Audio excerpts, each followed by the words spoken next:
Jy is ingeskakel by Oasis FM op 89.8, die radiostasie wat lewende water bring, en hierdie lewende water bring nie net lewe en verkwikking nie, maar dit bring ook hoop vir jou. Ek is Gabriel van Eden, die gasheer van jou program Eer aan God, en ons is vandag op Paasmaandag. Wat 'n wonderlike geleentheid dat ons hierdie Paasfees, wat baie mense 'n liefdesfees noem, kan geniet oor 'n wonderlike tyd. En wat natuurlik vir my as gesinsman uitstaan, is familie. Familiefees, lekker saamkuier, lag en gesels, en natuurlik nou daardie ander dingetjie wat ons by die tafel doen, ons eet lekker en ons kuier lekker al om die tafel. Saam met my in die ateljee 'n baie spesiale gas, Dominee Sas Swart, en ons het nou al Vrydag saam gekuier en ons het Sondag saam gekuier, en vandag ons hoogtepunt, ons kuier op hierdie Maandag. Nou so, stel vir jou net bekend en dan ook die tema wat die Here op jou hart gelê het. Geliefdes, 'n wonderlike voorreg om vanmôre weer saam met julle te wees. Die hele naweek is ons al by mekaar met die wonderlike gebeure van Goeie Vrydag, en dan die opstanding Sondag, en die vraag vandag is, wat nou? En dit bring ons dan by 'n wonderlike geleentheid om te praat oor die gevolge van wat Jesus in my lewe gedoen het. Die belangrikste daarvan is, Jesus, my verlosser, leef. Ja. Dit is so kosbaar, en ek dink soms moet ons onsself net so 'n bietjie op die skouer tik en sê, hey, jou Jesus leef. Hy is aan die regterhand van ons Vader in die hemel, en daar tree hy vir ons in gebed, en hy berei vir ons plek voor, en alles is gebaseer op een kragtige, magtige ding, God, ons Vader, se ongelooflike, kom ons sê liewer, gelooflike liefde vir elkeen van ons. Is dit nie 'n wonderlike gedagte om aan vas te hou, as 'n mens hieroor nadink nie, en dit binne in jou hart beleef, dat die Here my naam ken, en dat ek vir hom belangrik is.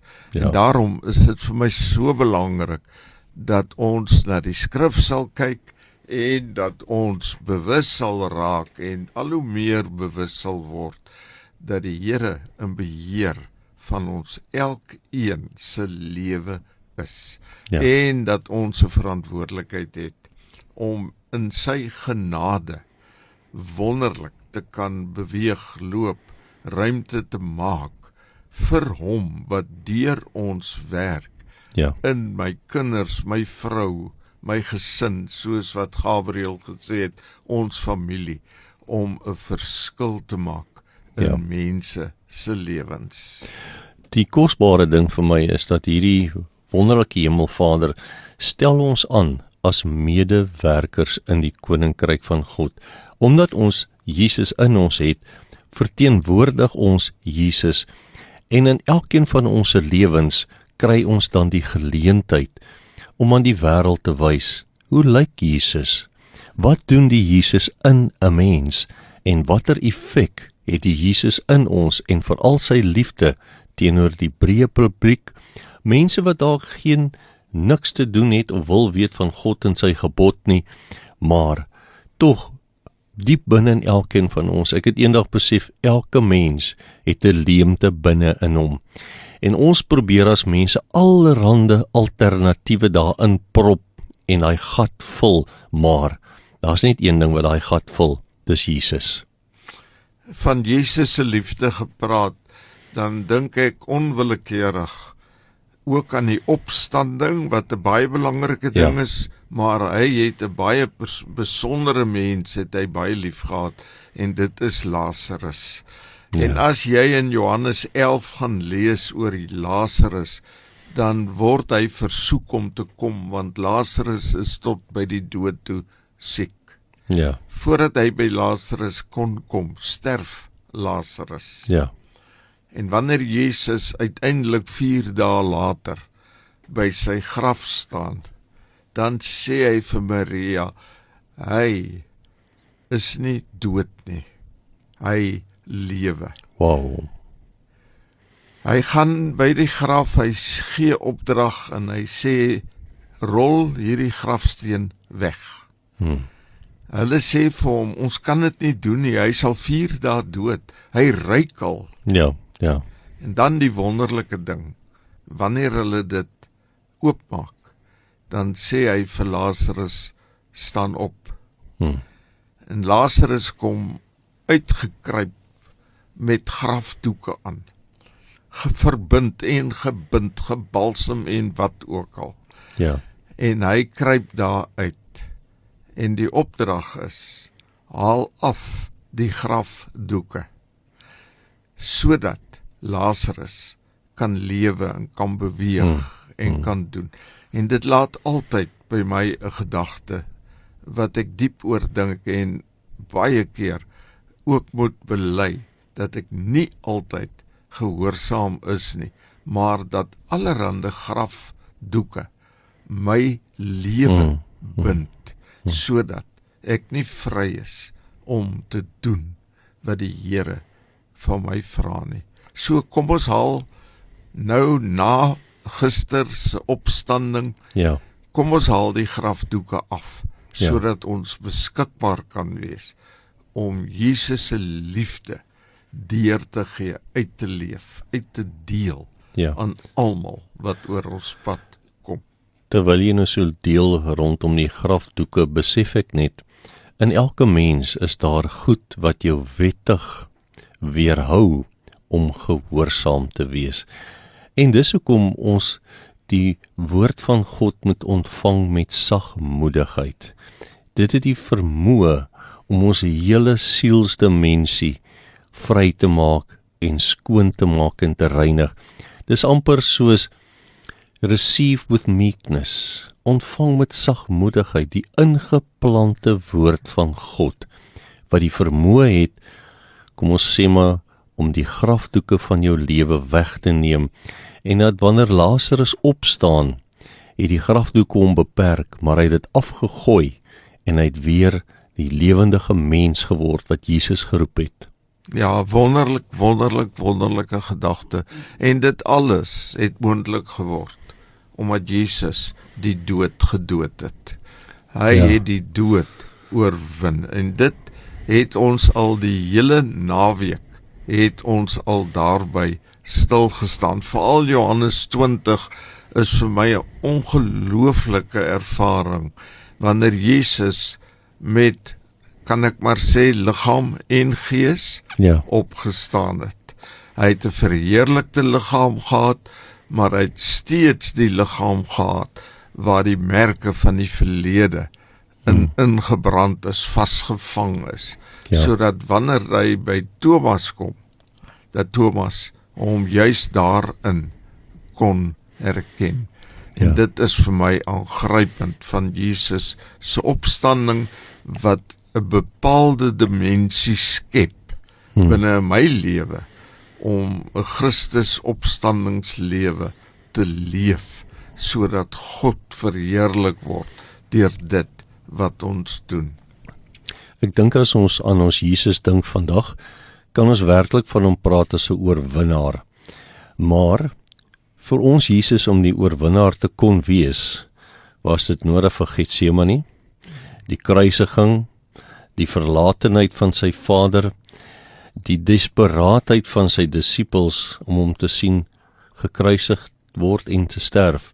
Maar hierdie uitdaging wat hy oorwin het met die hulp van ons Vader, maak dit dat ons ook meer as oorwinnaars in Christus kan wees, want ons Jesus leef en hy die dood oorwin, en dit is wat vir ons wag. Ek wil amper sê, soos baie mense uitsien na 'n aftreepakket, is dit ons reddingspakket. Ons Jesus leef, en die oomblik wanneer jy hom innooi in jou lewe en erken dat jy gesondig het teen Vader, sal Jesus inkom met al die voordele van sy liefde, sy ewige lewe en die vermoë om hom te mag verteenwoordig op aarde. Weet jy, Gabriel, dis een van die hartseer dinge vir my. En dit is dat die wêreld en helaas die kerk ook nie meer vanuit die woord, die opstanding van Jesus uit die dood, die oorwinning oor die dood, vier nie. Ja. En dit is 'n geweldige ding, dat juis sy opstanding, wat die hart van die evangelie is, dat juis sy opstanding 'n twispunt geword het. Ja.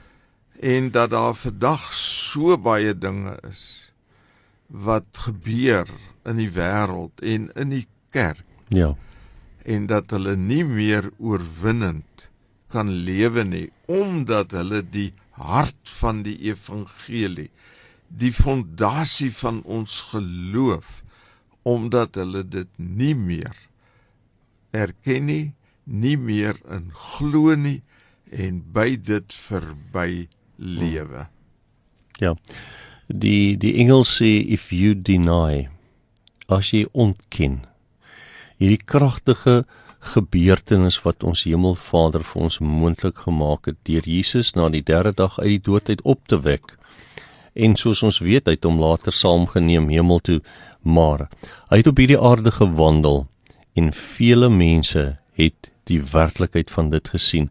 En vir my, die kosbare voorbeeld is maar ons ongelowige Thomas, wat net eenvoudig die bewys kon voel, toe hy Jesus se liggaam aangeraak het, dat hierdie is my gekruisigde Messias.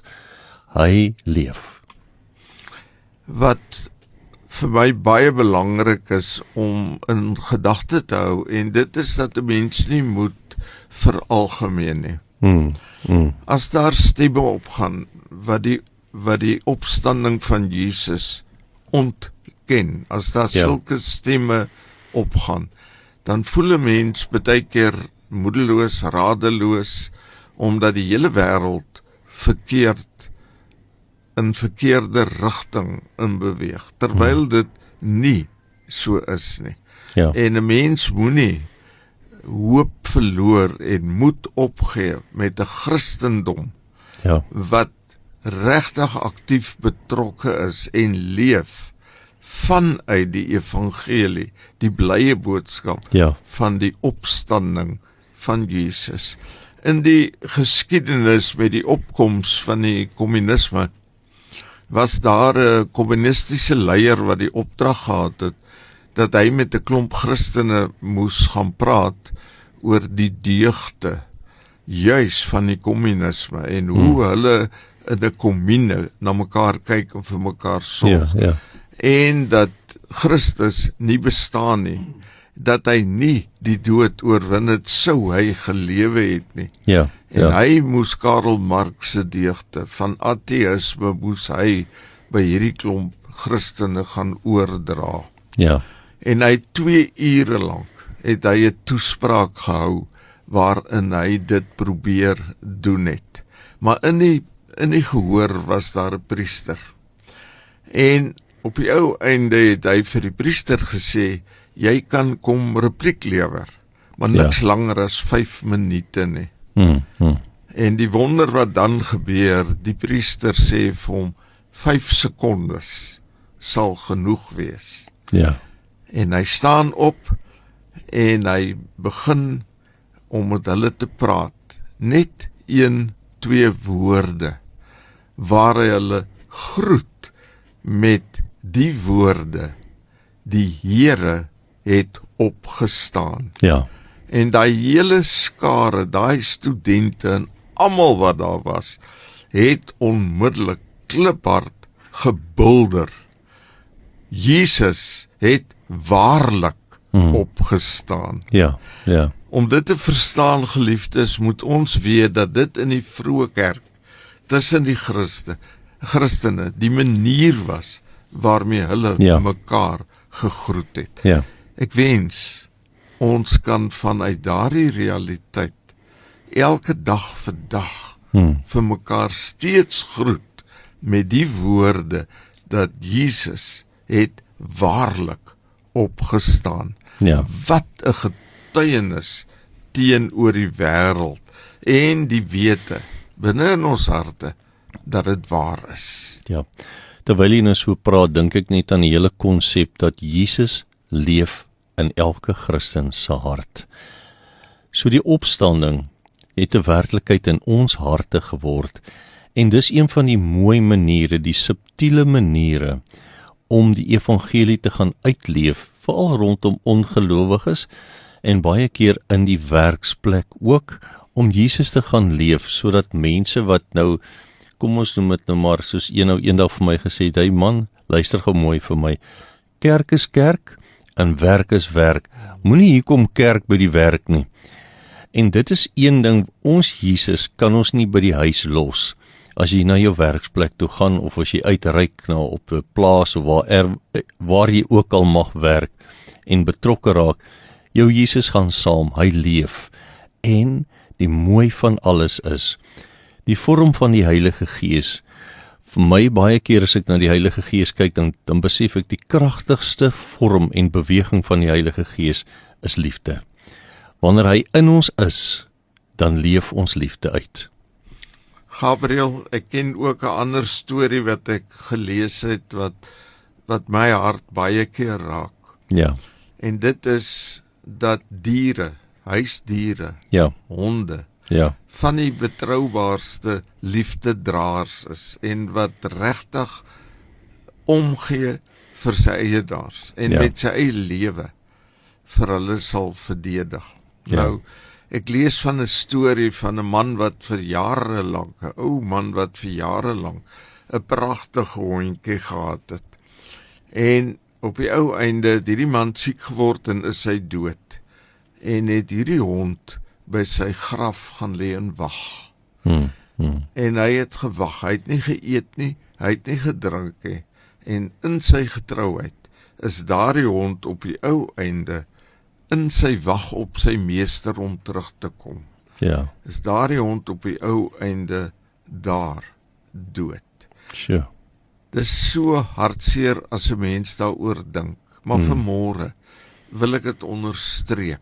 Ja, En ek wil vir jou sê, moenie by die graf van Jesus gaan wag nie. Moenie daar gaan stil sit en wag nie. Die graf is leeg. ja, Jesus het opgestaan. Hy is nie in die dood nie. En jy wag soos daai hond te vergeefs op Jesus wat moet opstaan, op Jesus wat moet terugkeer. ja, Die wonderlikste van hierdie verhaal van Paasfees en van Paasondag is dat Jesus die dood oorwin het. Hy leef. Hy is hier by ons op hierdie oomblik. ja, Ons hoef nie te treur by sy toegraf nie. Jesus het ons nie as weeskinders in wind en weer agtergelaat nie. En daarom hierdie boodskap van vandag, Jesus, my verlosser, leef. Ek dink baie keer besef ons nie as ons families by mekaar is hier oor die Paastyd, oor hierdie wonderlike feestyd en liefdesfees nie, hoeveel kan ons leer by elke faset van die familie, die ooms en die tannies, die oupas en die oumas, die papas en die mammas, en die ou kleintjies wat hier rondhardloop rondom, en net opgewonde is oor speel en lekker tye in familie. Maar ons het 'n oupa, of ons het 'n ouma, wat waarlik al vir die laaste 50 jaar Paasfees vier, en net met die familie kan sê, mense, kom ek vertel julle, ons vier nou hierdie naweek Paasfees as 'n familie by mekaar, maar weet jy, toe ek 'n klein seentjie was op die plaas, het my oupa al hierdie saadjie by my geplant. So ek wil vandag vir jou sê, die manier hoe jy Paasfees vier, hierdie liefdesfees geniet, plant saadjies in kindertjies, familie, broers, susters, en dalk sit jy met iemand wat met onvergifnis in sy hart loop, met bitterheid en Ons het so lelike Afrikaanse woord, onvergenoegdheid. En onthou net, genesing kom met vergifnis. En dis wat ons Jesus gedoen het. Ek onthou 'n vriend van my het gesê, toe ek gekies het om my rug op die Here en Jesus te draai, het ek gekies om vir my lief te hê. En selfs in 'n mens se lewe besef jy dat toe Jesus aan die kruis gesterf het, was dit vir elke mens. Geen uitsondering nie, elkeen het die reg om hom aan te roep as hulle verlosser en saligmaker. Dis so 'n verskriklike belangrike saak wat jy hier aanraak. Ek onthou as kind hoe ons Kersfees by wyse van spreuke gevier het. Ja. En ek onthou hoe ons in my eie huis met my eie kinders, met my eie kleinkinders, hoe ons elke Kersdag die verhaal vertel het van Jesus wat gebore is uit God se liefdehart vir ons. En wat dan alles daarmee gepaard gegaan het, tot en met die opstanding van Jesus uit die dood. En vandag nog was ek verlede Kersfees by my kinders, en toe het my dogter, wat alleen is, het sy die kinders by die huis gehad, en ons het saam gekuier, en sy het my rol oorgeneem, om te vertel. En wat 'n aangrypende geleentheid was dit nie. Pa het dit gedoen en daarom doen ek dit, maar daar is 'n dieper ding daaraan waarby ek nou wil kom. Maar voordat ek dit doen, wil ek net gou hierdie een ou dingetjie vertel. Maale het altyd by die huis 'n bout op 'n Sondagoggend gaar gemaak. En dan het sy die bout in die middel deurgesny. En die dogter vra op die ou einde vir ma, hoekom doen jy dit? Sy sê, ek weet nie, my ma het dit gedoen. Kom ons gaan vra vir ouma. En hulle gaan na ouma toe, en vra vir ouma. Ouma dink so, ek weet nie, ouma Grootjie het dit gedoen. Ouma Grootjie lewe toe nog. Toe gaan hulle na ouma Grootjie toe en gaan vra. Toe sê sy, my kind, my oontjie was te klein. Oh my word. Nou so kan ons net eenvoudig dinge vier en dinge hou uit pure gewoonte uit. Ek wil dit vandag onderstreep. Dit wat gebeur het met Goeie Vrydag, met Sondag se opstanding van Jesus uit die dood, is regtig nie net 'n historiese feit wat ons moet onthou nie. Ons moet onthou dat Jesus die greep op lewe nie verloor het nie. Die duiwel het sy greep op lewe verloor. Ons het te maak met 'n lewende persoon. 'n opgestane Jesus. Ons glo en hou vas, nie omdat dit gewoonte is, en omdat ons dit onthou nie.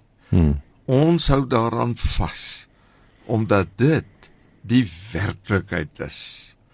En daai werklikheid kan net gebeur vanuit 'n persoonlike ontmoeting met die Here. As ons nou teruggaan na die opstandingsgebeure, dan kry ons vir Maria Magdalena in die tuin. En sy soek vir Jesus. Die engele sê vir haar, hy is nie hier nie. Sy draai om, sy sien 'n man, sy dink is die tuinier. En wanneer die man haar naam noem, dan weet sy, Jesus lewe.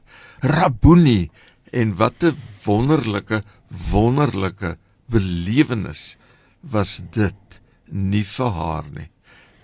Luisteraar, Vanmôre moet jy onthou, 'n lewende verlosser ken jou naam. Hy ken jou. Hy staan nie ver van jou pyn af nie.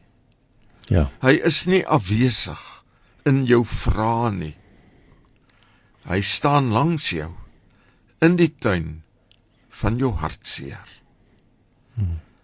Maria, in die middel van al haar vrese, kry onmiddellik vrede.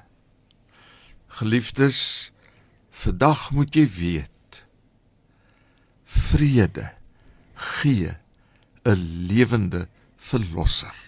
Ja. Ons Jesus het die dood oorwin. Hy lewe. Ja. 'n verdere ding wat vir my ook baie mooi is die ervaring van die disippels. Wanneer Jesus deur 'n toemuur in 'n kamer waar hulle wegkruip en bang is, dan kom Jesus in en sy eerste woorde, vrede vir julle. Geliefdes, 'n lewende verlosser beteken dat die vrees, die bangheid waarin jy jouself toesluit, dat dit nie meer sê het nie.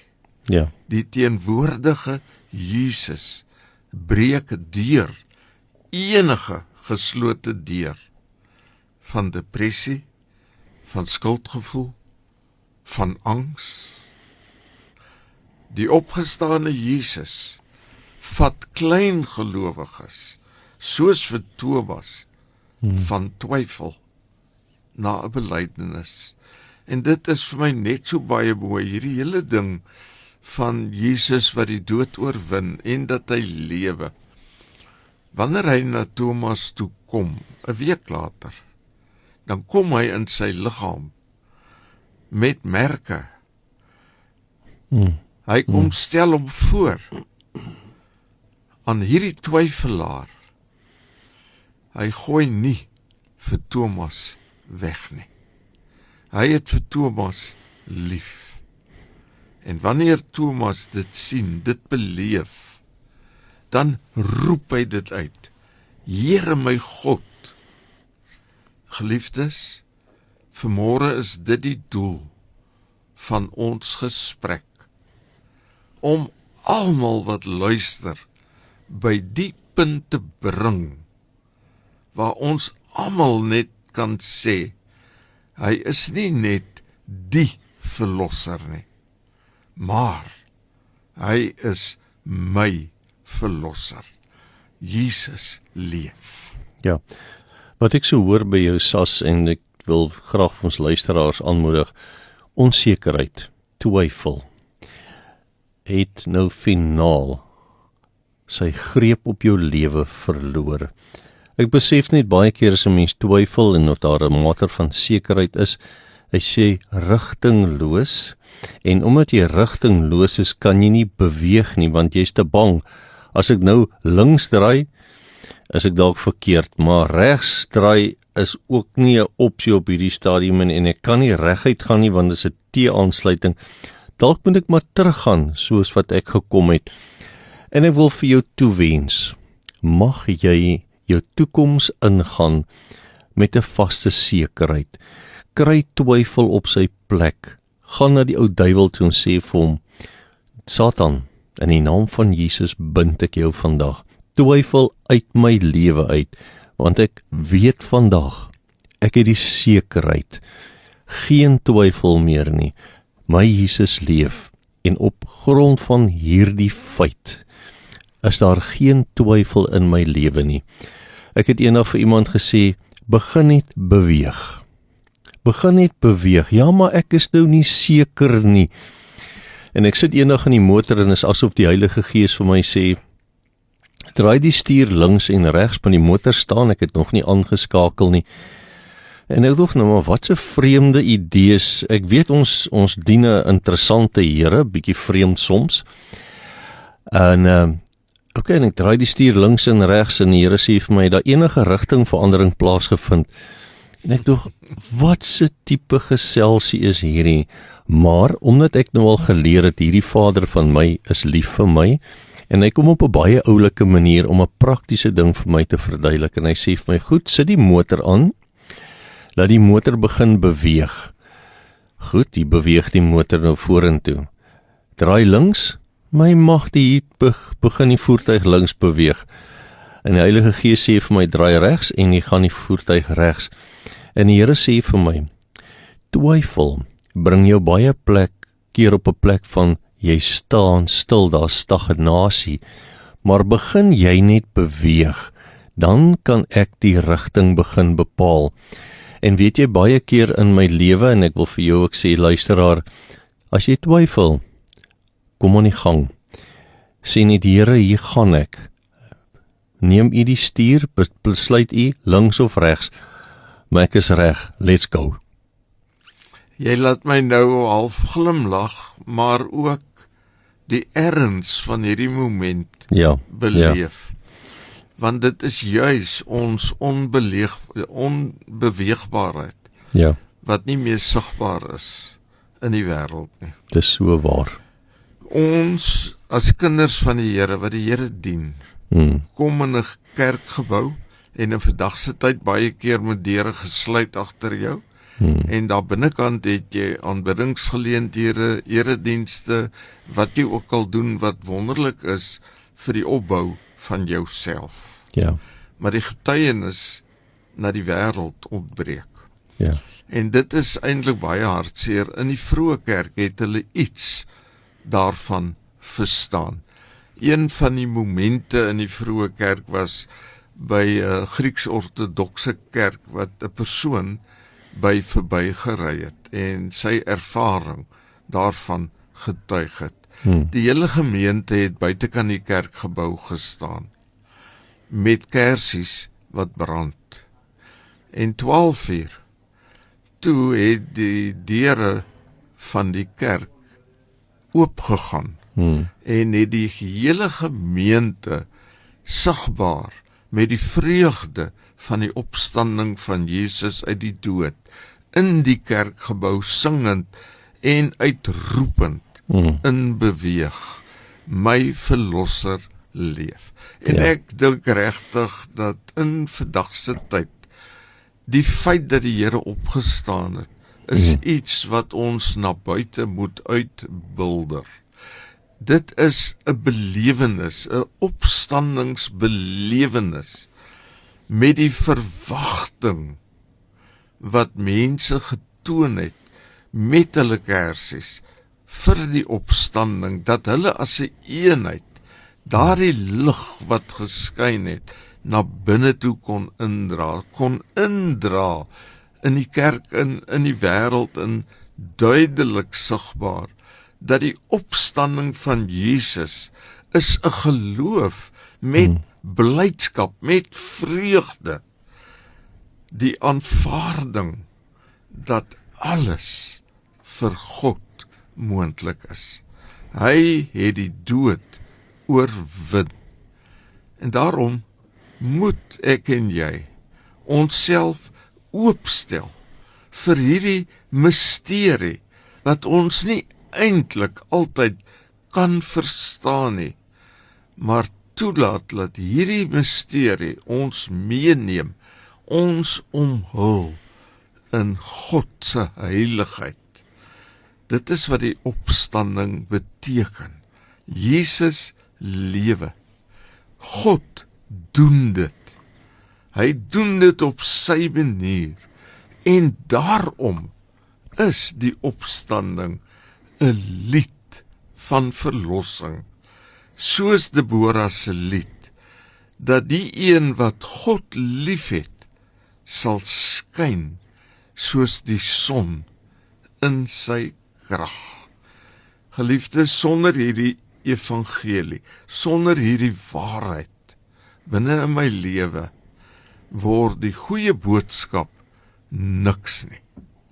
Hierdie boodskap wil juis vir ons kom sê dat niks kan kers vashou, standhou in Christus Jesus se pad nie. En daarom moet ons as kinders van die Here, as kinders wat in die opstanding glo, wat vanuit die opstanding lewe, daarom moet ons kersies laat skyn, soos wat Jesus dit gedoen het in ons lewe, en hoe die vroeë kerk dit sigbaar gemaak het, is dit my en jou taak, om 'n kersie in die donker te wees, in die nag te wees, met 'n blye lied in ons hart. Staan nie wag voor 'n donker graf nie. Ons moenie ons lied verloor nie. Ons moet mekaar herinner. Ons moet vir onsself en saam met almal elke dag sing.